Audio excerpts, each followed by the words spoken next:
In the far reaches of the galaxy, an alliance of highly advanced alien species known as the Council of Light had long maintained order and peace among the stars.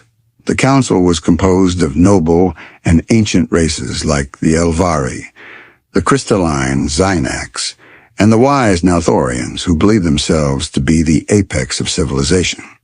But their tranquil existence was shattered when a new species emerged from the shadows, humans. Leading the charge was Captain Rhea Ironclad Vortex, a battle-hardened soldier with a reputation for ruthlessness. Her second-in-command, Lieutenant Marcus Steeljaw Thorn, was a giant of a man with a cybernetic jaw that only added to his fearsome appearance.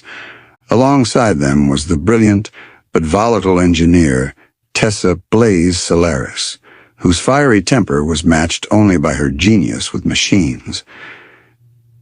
The humans, unlike any species the Council had encountered, were brutal, relentless, and disturbingly adaptive. Their first encounter with the Council was not one of diplomacy, but of raw power. The humans had arrived in their monstrous warships, ships designed not just for battle, but for the sheer terror they instilled in their enemies.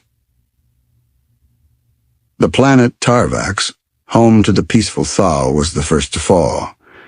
Captain Vortex led her troops with unmatched ferocity, cutting through the Thal defenses like a blade through silk. The Thal, a species known for their art and culture, were ill-prepared for the savagery of the human assault. Within hours, their cities were burning, and their people were enslaved. The Council watched in horror as the once proud planet was reduced to ashes. The Council of Light, shocked by the brutality of the humans, convened an emergency meeting. High Chancellor Seraphis of the Elvari, a being of immense wisdom and power, proposed an alliance to combat this new threat. The Elvari, known for their mastery of energy manipulation, would lead the charge, while the Xynax, with their impenetrable crystalline bodies, would form the front line. The Nalthorians, with their vast knowledge of the universe, would provide tactical support. But even as the Council rallied its forces, the humans continued their conquest, spreading fear and chaos wherever they went. The human forces were small in number, but fought with an intensity that none could match. They were unyielding, driven by a primal instinct for survival and domination. Captain Vortex's name became synonymous with terror across the galaxy. Yet not all aliens were content to wait for the Council's slow deliberations. On the planet Garax, a Nalthorian warrior named Kael'thor began organizing a resistance. Kael'thor, once a scholar, had taken up arms after witnessing the slaughter of his people by the humans. He knew that conventional warfare would not defeat these Space Orcs. They needed to outthink them. Kael'thor recruited the best minds and fighters from across the galaxy, forming a ragtag group of rebels. Among them were Sarna, a Xynax warrior with a heart of steel, and Lirael, an Elvari empath who could sense the emotions of her enemies, making her a formidable spy. Together, they embarked on daring missions to sabotage human operations and gather intelligence on their mysterious technology. Despite the best efforts of the resistance, the humans continued to push forward, their empire expanding with each passing day. However, Kael'thor and his team made a breakthrough when they managed to capture a human soldier, Corporal Dax Ghost Riker. Unlike the other humans, Riker was not a mindless brute, but a strategist who had begun to question the war. Under Lirael's empathic influence, Riker revealed critical information about the human hierarchy and their weaknesses. The Resistance learned that the humans were not a unified force, but a collection of warlords, each with their own agenda. This knowledge was a turning point. Kael'thor devised a plan to exploit the divisions among the human leaders, creating dissent and weakening their forces from within.